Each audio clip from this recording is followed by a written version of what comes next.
Здравейте. Здравейте. Какво помагаме? Ами искам да си продам PlayStation 5, защото жена ми има много проблеми и просто за да не ме изгони, трябва да го дам на вас. Разбирам. Ние сме за това. Да, точно за това идвам при вас. Гордо, това цена може да го купите, да ми предложи. Има си два джойстика, работещи в отлично състояние. Не, това са леки да разпочини, но това е почти незабележимо. 600 лева мога да ти предложа. 600. Най-добра оферта, взимам. Добре. Твоите данни ще трябва. Ако работиш в офис, мога да ти предложа Nintendo. Nintendo.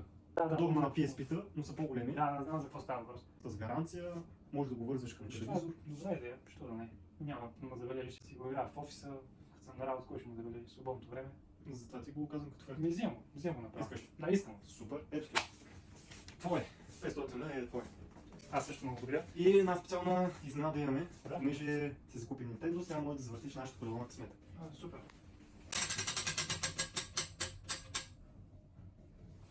Ай, стига. PlayStation ли почива пак? Трябва да ти върна твоя PlayStation, защото Супер, ес! такива са нашите изненади и награди. Благодаря много. Ще видя какво ще го правя, може и да го продам пак. Както ти си прецениш. Мерси много. Чао. Благодаря. Чао. За нищо.